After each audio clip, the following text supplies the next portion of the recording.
Hi, I'm Education Specialist Gwen Roth with the Hamilton County Conservation District. Welcome to our newest edition of the Conservation and Sustainability Vlog.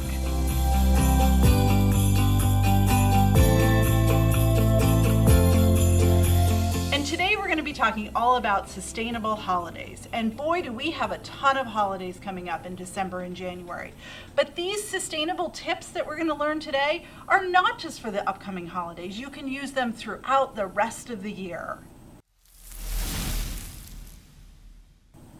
So now what we're going to do is we're going to specifically talk about food and how we can have sustainable food offerings at a lot of our holidays. So I know some of these tips might sound a little bit strange, but just take one or two of them and try them, and you'll just be amazed at how easy they are to incorporate into your sustainable holidays. So one thing you always want to do is try and have the right amount of food.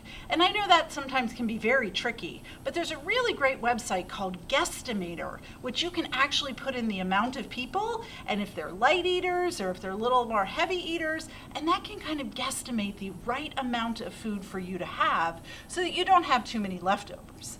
But obviously we're always going to have leftovers. So you really want to make sure you can package those up. What I often do is I ask guests to bring their own containers so they can take food back with them, because a lot of times we can't eat all those leftovers in our house. So just any kind of container to have them bring that food back with them would be awesome. So another thing we can always try and do is eat local. The closer the food is grown to us, the less energy it takes to get the food to us. So make sure to shop farmers markets, eat in-season fruits and vegetables, and that will really help to cut down on that climate impact on our food. And another thing you can do, and I know this is a little bit more work on the host part, but try and ditch those single-use plastics. Use regular cutlery instead of plastic. Use serving trays. Use regular plates instead of paper plates. It creates a lot less waste. I know, again, it's a little bit more work on our part to clean up after it, but think of all those resources that we have to use to make those single-use items. So really try and reuse as much as possible. And now we're going to talk about gifting sustainably. A lot of times we don't think about conservation and sustainability when we're giving gifts, but we can actually use that to create a lesson to the people we are gifting to. Now, one really great thing is to give experiences instead of stuff. Experiences are always fun and much more memorable for the person that's receiving it. So if your friend really loves flowers, take her to a flower show. Take her to the botanical garden. If somebody really loves cooking, maybe a cooking class. You can get to spend time with the people you love, as well as learning new skills and enjoying yourselves. Another thing we can do, just like we talked about with the food, is to buy local. So when we shop small businesses, it actually contributes 44% of the U.S. economy. And think about all those jobs that are created, and that really helps to keep that money local. So if possible, make sure you shop those small businesses. Another thing we can do is we can think about the material that the item is made out of. So if we're gifting candles, make sure we buy soy or beeswax candles as opposed to a petroleum-based product. So if we're thinking about what those materials are that are going into the products that we're giving, we can be more sustainable and more conservation-minded. Another thing you can do is make homemade gifts. So you can have soup kits, you can make little ornaments. Maybe you're a sewer and can give gifts with your sewing abilities.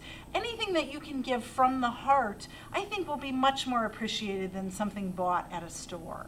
So lots of different things that we can do to be sustainable and conservation-minded when we do gifts. And now we're going to talk about how we can wrap those gifts or how we can give those gifts in a more sustainable way. So there are so many ways that you can actually sustainably wrap your gift as well. You can wrap it in a tea towel or a beautiful scarf, and that can be part of the gift. You can use reusable items like old tins, or maybe make your own bags, and those can be used year after year after year. Now, if you want to wrap in wrapping paper, that's perfectly fine too. Try and buy wrapping paper in larger sizes, and also try and make sure it's made out of recycled material. But one thing you really want to do is make sure it has no glitter and no foil, because those things can't be recycled. But if you buy just plain paper, you can make sure that's recycled. Now, bows are a whole different story. Bows are oftentimes made out of a lot of plastic. So yes, you can use the bows, but if you do, or if you receive one on a gift, make sure you save it for next year and pass that love and decoration on. And now we're going to explore decorating sustainably for the holidays. There's a lot of ways we can sustainably decorate our homes as well. Now, we can use a lot of things that we find in nature. Just sprigs off of an old pine tree, or pine cones, or berries that we found really can spruce up a place and make it look beautiful. In the spring or summer, we can pull in flowers from outside if we want to pull in items from nature to help us sustainably decorate. We also want to make sure we reuse those decorations from year to year. Obviously, the live things we can't do that with, but the stuff that we've purchased over the years, the more we use that, the less we have to go out and buy more stuff. So more resources are being saved, the more we can reuse things. And also using energy efficient lights. So as we're replacing those old holiday lights, make sure we go and buy some LED lights, which actually use 90% less energy and last 10% longer than some of those old school vintage lights. We may even buy solar powered lights. And if you have a friend that's super crafty and artistic, you can grow gourds and have them paint and decorate them. Or even have the kids do it. It's a really fun activity that you can use to make your decorations more sustainable. Thank you for watching this installment of our conservation and sustainability vlog. Make sure you like us on Facebook and subscribe to our YouTube channel. And we hope you have a safe, happy, and wonderful holiday season. And we'll see you in the new year.